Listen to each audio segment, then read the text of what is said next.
बिस्मिल्लाहिर्रहमानिर्रहीम। अल्हम्दुलिल्लाहि नहमदुहु व नस्तईनुहु व नस्तगफिरुहु व नु'मिनु बिहि व नतवक्कलु अलैहि व नऊज़ु बिल्लाहि मिन शुरूरि अनफुसिना व मिन सय्यिआति अअमालिना। मन यहदिहिल्लाहु फला मुज़िल्ल लहु व मन युज़लिलहु फला हादिय लहु। वनश्हदु अल्ला इलाहा इल्लल्लाहु वहदहु ला शरीका लहु वनश्हदु अन्न सय्यिदना व मौलाना मुहम्मदन अब्दुहु व रसूलुहु। अम्मा बअदु फ़अऊज़ु बिल्लाहि मिनश शैतानिर रजीम। बिस्मिल्लाहिर रहमानिर रहीम। या अय्युहल्लज़ीना आमनुस्तईनु बिस्सब्रि वस्सलाह इन्नल्लाहा मअस्साबिरीन।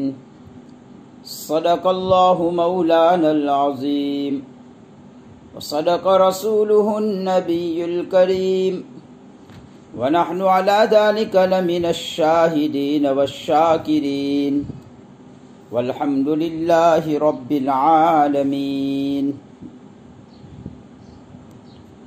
मोहतरम सामिईन, कल गुज़श्ता मैंने नमाज की अहमियत बतलाई थी और इसमें ख़ास तौर पर अल्लाह के नबी अलैहिस्सलाम के सहाबा में नमाज की अहमियत किस कदर थी उसको समझाने की कोशिश की थी। और हज़रत अब्दुल्लाह इब्न अब्बास रज़ियल्लाहु ताला अन्हो के वाक़ये से मैंने समझाया था कि मुअज्जिन जब अज़ान देता है तो उसके पीछे राज क्या है। कल गुज़श्ता मैंने जिस आयत करीमा का इंतखाब किया था वो हज़रत लुक़मान अलैहिस्सलाम की अपनी औलाद को नसीहतों में से एक नसीहत थी कि मेरे बेटो तुम नमाज कायम करना।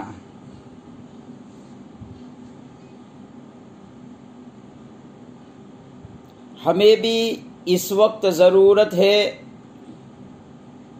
कि ये माहौल हम अपनी औलाद में पैदा करें।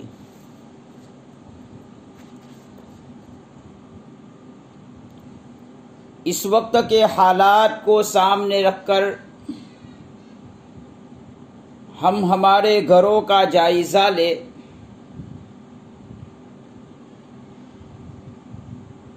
तो इससे ये समझ में आता है कि हमारे घरों में नमाज की अहमियत की तरफ तवज्जो कम है। आप जरा गौर कीजिए, नबी अकरम सल्लल्लाहु अलैहि वसल्लम के फरमान की तरफ अल्लाह के नबी अलैहिस्सलाम ने फरमाया, मुरु औलादकुम बिस्सलाति वहुम अबनाउ सबअ सनवातिन। जब तुम्हारे बच्चे 7 साल की उम्र को पहुंच जाए तो तुम नमाज का हुक्म दो। इससे छोटी उम्र है यानी 5 साल की 6 साल की उम्र है तो नमाज की तरगीब दो।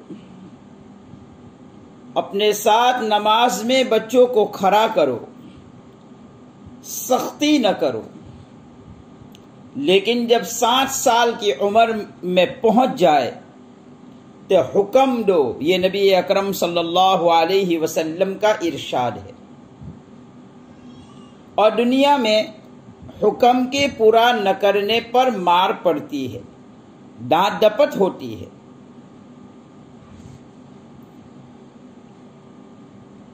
उलमा ने हदीस की शरह में लिखा है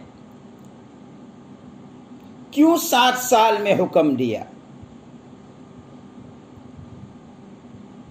तो लिखा है ये वो उम्र है जिसमें एक चीज की अहमियत दिमाग में बैठ जाती है।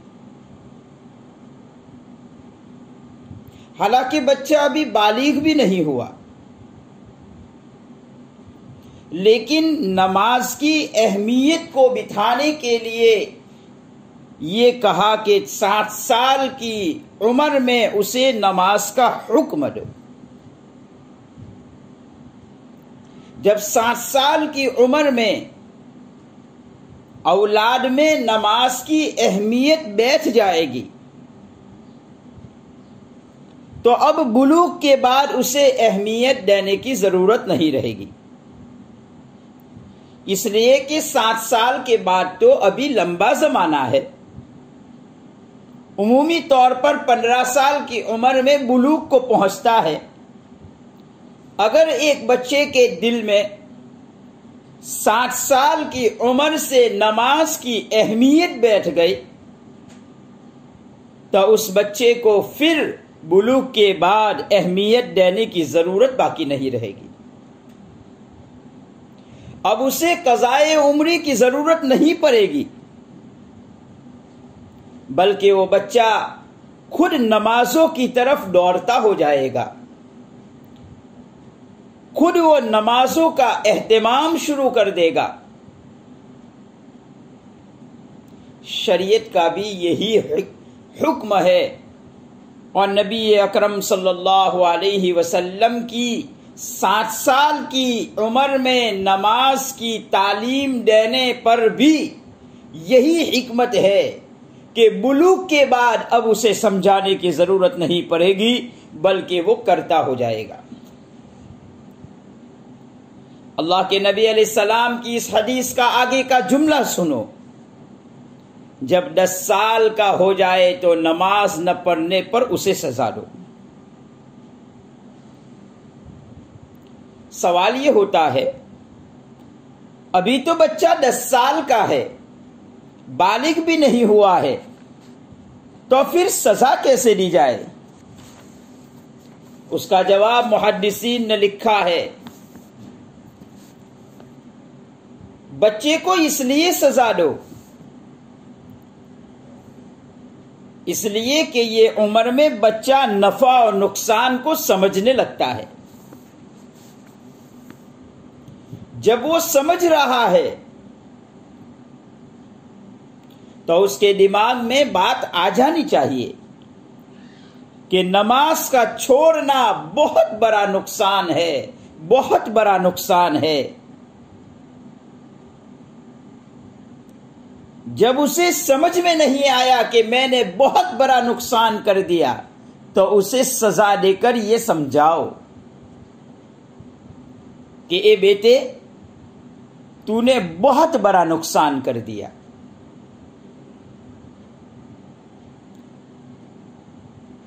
काश इस नुकसान को हम भी समझने वाले बने।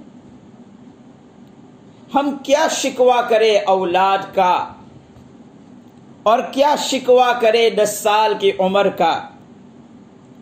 हमें भी नमाज के तर्क का नुकसान समझ में नहीं आया। आज एक आदमी एतम की तबाही को जानता है, उसके नुकसान को जानता है,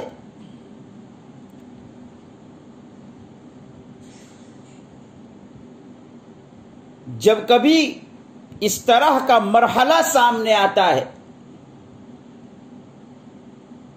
तो हालात वाक़े हो जाते हैं, घर के अफराद मर जाते हैं,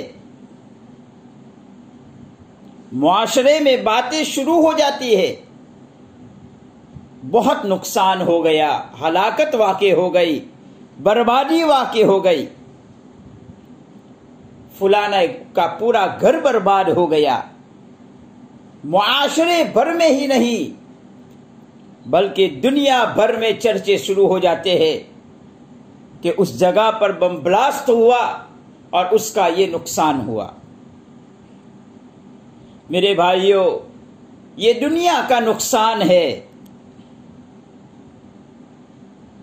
हर कोई उसकी मदद के लिए तैयार हो जाता है, हुकूमती सतह पर उसकी मदद शुरू हो जाती है और उसे दोबारा आबाद कर दिया जाता है। ये दुनियावी नुकसान है। नबी अकरम सल्लल्लाहु अलैहि वसल्लम ने एक नमाज के रह जाने से उसके घर बार के बर्बाद होने से भी ज्यादा नुकसान बतलाया है। आज हमारा हाल घर बार के नुकसान को नुकसान समझते हैं, तर्क नमाज को कभी नुकसान नहीं समझते। बल्कि मैं एक बात यह कहूं, मेरी जात का आंखों देखा मुशाहदा है और कई इलाकों की बात जब सामने आती है तो आंसुओं के अलावा कुछ बाकी नहीं रहता कि इतवार को जानबूझकर नहीं उठते। फजर की नमाज में इतवार को जानबूझकर नहीं उठते बल्कि छुट्टी कर देते। हम अपने घरों का जायजा लें। हमारे घरों में नमाज के छोड़ने पर डांट डपट बहुत कम देखने को मिलती है। अच्छा खासा दीनदार घराना हो वहां पर थोड़ी बहुत इसकी तवज्जो है, वरना तो इस बात की तरफ ध्यान भी नहीं जा रहा है। अलामान अल हाफिज, अलामान अल हाफिज। अगर बच्चा स्कूल नहीं गया, अगर बच्चा मदरसा नहीं गया, अगर बच्चे ने घर का काम नहीं किया, इस पर तो खूब डांट डपट हो रही है। लेकिन हमारे बच्चे ने नमाज नहीं पढ़ी, उस पर कोई गिरफ्त नहीं है। इसलिए मेरे भाइयों, हम अहद करें, नमाज के छोड़ने पर अपनी औलाद को सजा देंगे। आखिर नबी अकरम सल्लल्लाहु अलैहि वसल्लम ने यह हुक्म ऐसे ही नहीं दिया कि जब बच्चा 10 साल का हो जाए तो उसे मुनासिब सजा दो, उसकी पिटाई करो। और याद रखिए, नबी अकरम सल्लल्लाहु अलैहि वसल्लम का फरमान, अगर वालिदैन ने ऐसा नहीं किया, यानी नमाज के छोड़ने पर अपनी औलाद को कुछ नहीं कहा, तो कयामत के दिन वालिदैन को मुजरिम बनाकर नबी अकरम सल्लल्लाहु अलैहि वसल्लम के सामने पेश किया जाएगा। इसलिए कि आपने हुक्म दिया है, उसको 10 साल में सजा दो। और ये सजा इसलिए देना है कि बच्चे और औलाद के दिमाग में ये बात बिठाओ, तूने बहुत बड़ा नुकसान कर दिया, तूने बहुत बड़ा नुकसान कर दिया, इससे बढ़कर कोई नुकसान नहीं हो सकता है। ये अहमियत है नमाज की। हम जरा अपने मुआशरे का जायजा लें। हमारी औलाद नाफरमान क्यों है? जहां और वजूहात हो सकती है, वहां उलमा ने एक वजह यह भी बयान फरमाई कि हम अल्लाह के रसूल के नाफरमान बने। हमने इस हदीस पर अमल नहीं किया कि 7 साल की उम्र हो जाए तो उसे नमाजों की तरगीब दो, उसको हुक्म दो, और 10 साल की उम्र हो जाए तो उसे मुनासिब सजा दो। हमने कभी गौर व फिक्र नहीं किया कि नबी अकरम सल्लल्लाहु अलैहि वसल्लम ने आखिर ये हुक्म क्यों दिया। मेरे भाइयों, आज औलाद इतनी नाफरमान होती जा रही है कि वालिदैन के लिए जीना मुश्किल है, इज्जत भी खाक में मिला देती है।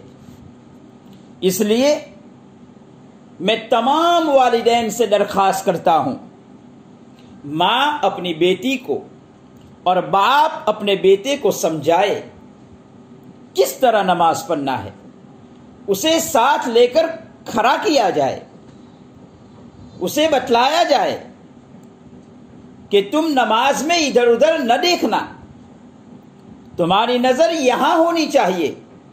नमाज तो सिखाने की चीज है, हमें सिखाना पड़ेगा। जब हमने कम उम्री में अपनी औलाद को नमाज नहीं सिखाई,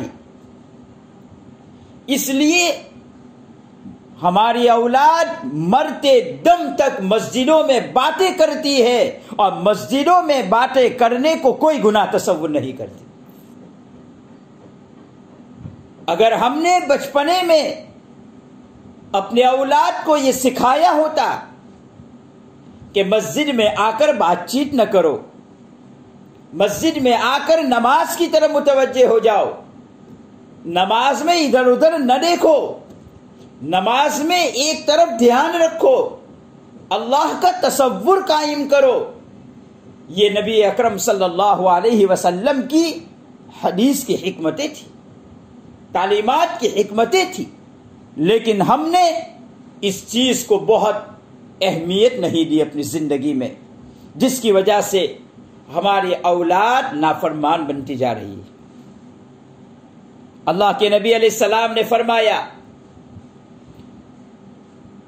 जब एक मर्तबा बंदा नमाज शुरू करने के बाद दाएं बाएं देखता है, तवज्जो हटाता है, तो अल्लाह ये कहते हैं, मेरे बंदे मेरे सिवा कौन है, किसको देख रहे हो तुम? फिर भी बंदा अल्लाह की तरफ मुतवज्जे नहीं होता और ऐसा ही करता रहता है, वसाविस आ रहे हैं, इधर उधर ध्यान लगा रहा है, तो अल्लाह दूसरी मर्तबा कहते हैं, मेरे बंदे किसको सोच रहे हो? मुझे छोड़कर बंदा तू किसको सोच रहा है? लेकिन उसके बावजूद बंदे को एहसास नहीं होता है और इसी तरह गफलत से नमाज पढ़ता रहता है और अपनी हरकत पर बाकी रहता है।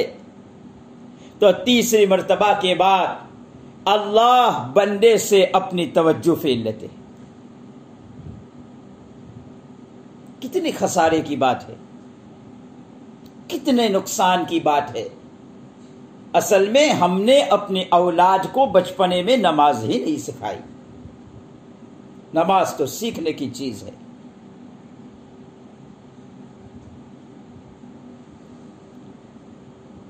यही वजह है हमारे बुजुर्गान दीन, हजरात सहाबा, ताबिईन, तबे ताबिईन, औलिया इज़ाम,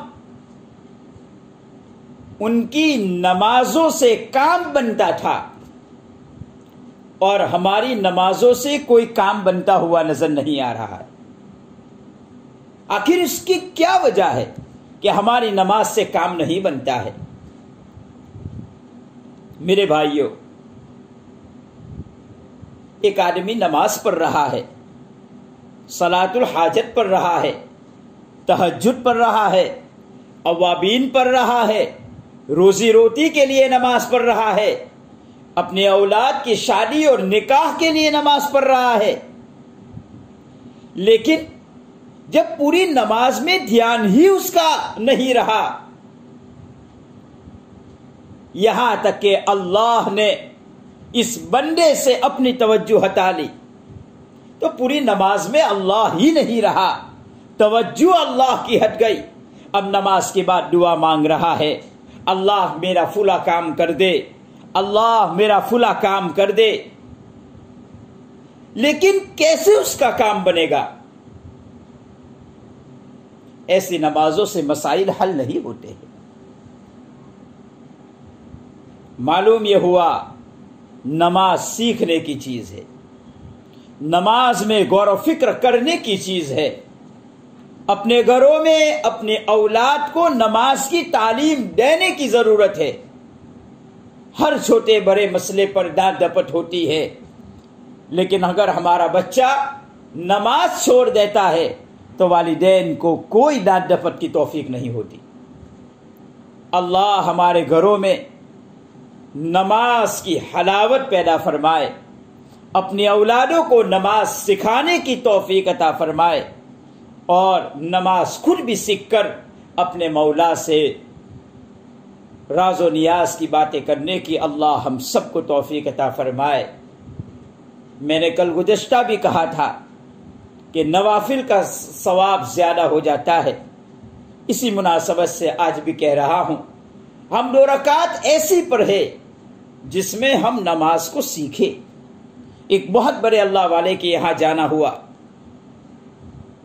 तो उनके रूम में जहां पर उनकी मजलिस लगती थी वहां सामने बहुत बड़ा शीशा लगाया हुआ था।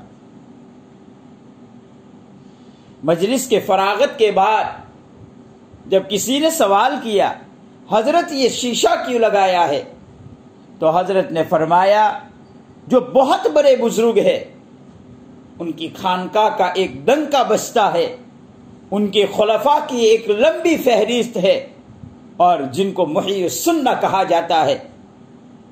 लेकिन हजरत बहुत ही दर्द भरे अल्फाज से कहने लगे, मैं तन्हाई में इस शीशे में देखकर नमाज की मश्क करता हूं। मेरे भाइयों, नमाज तो सीखने की चीज है। अल्लाह हमें भी ये दाइया पैदा करने की तौफीक अता फरमाए और नमाज को वाक़ियतन नमाज बनाने की तौफीक अता फरमाए। बस मैं मेरी बात को ख़त्म करता हूँ। अल्लाह अमल की तौफीक मुझे भी अता फरमाए, आप सभी हजरात को अता फरमाए। व आखिर दावाना